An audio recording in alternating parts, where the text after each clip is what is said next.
is with us here on set with a look at the papers. She's giggling now. Zimbabwe, we're going to talk about. Here it is on the front of The Guardian. Vote counting underway after Monday's historic poll. Stop giggling.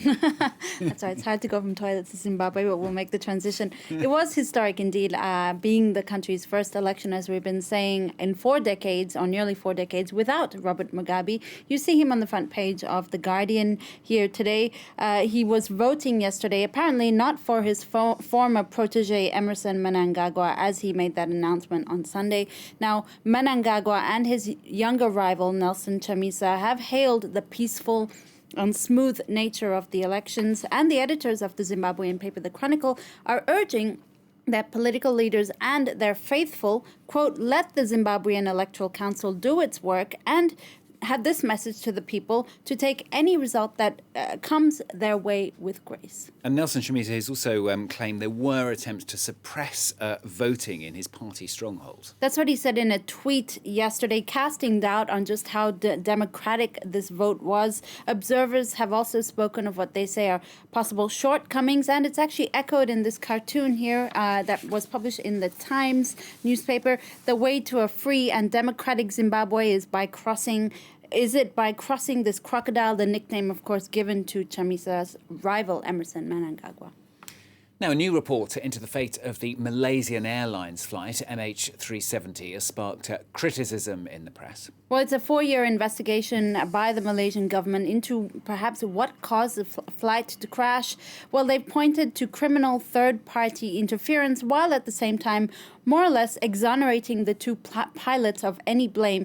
They did say, though, that the flight's sudden change of course and turning off communications equipment had to have been done by someone, so they do allude to human intervention. Now, this supposedly new finding, though, has been slammed by a former Royal Australian Air Force pilot. Australia, of course, played a very large role in trying to help find that wreckage.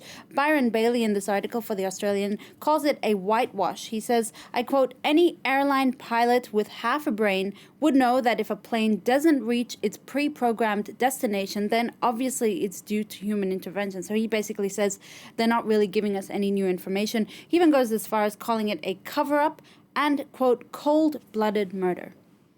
US now, Paul Manafort, the former campaign chairman for Donald Trump, facing trial today.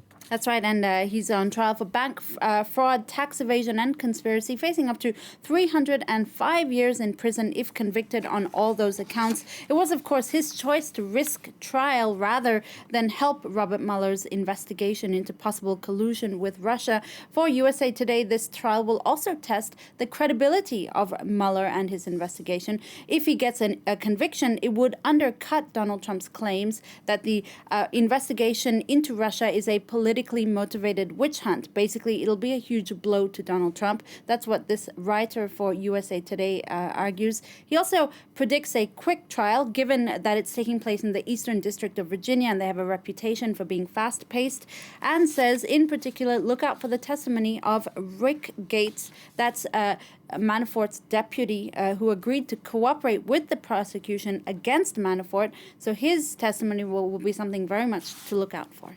Going to stay with the American papers. The Washington Post is reporting indicating that North Korea is building new missiles. This is according to intelligence gathered by U.S. spy agencies. Far from denuclearization, it appears that North Korea's nuclear and missile facilities are well and truly in development. It doesn't suggest that they're expanding their capabilities, but it does show that work on missiles continued weeks after President Kim Jong-un's vague vow to disarm during that Singapore summit with Donald Trump. The findings also show, according to the Post, a desire to deliberately deceive Washington about how many nuclear warheads and missiles Pyongyang really has. And we're going to stay with the US for this last story. A very weird auction is taking place at the US's embassy in London. That's right. The embassy is moving to a bigger, shinier, fancier place. So they're selling off things they don't need. Very normal thing to do. Yeah. Perhaps they're selling off things nobody else will want. Like you see, this is on their website here. You can buy pallets of toilet paper, like 1,200 rolls of toilet paper.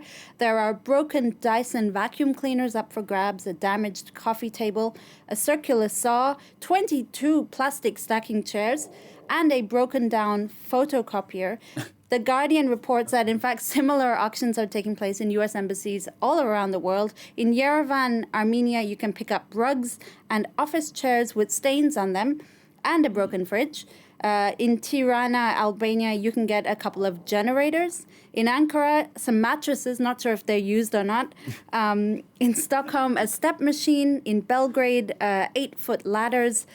There's a lot up for grabs there. Why not donate to charity, you might be asking? Well, the U.S. foreign policy says that they basically allow for property purchased abroad to be sold for profit. So basically, in this case, better the money than charity. It's the toilet rolls I don't get. I mean, surely they could take them with them.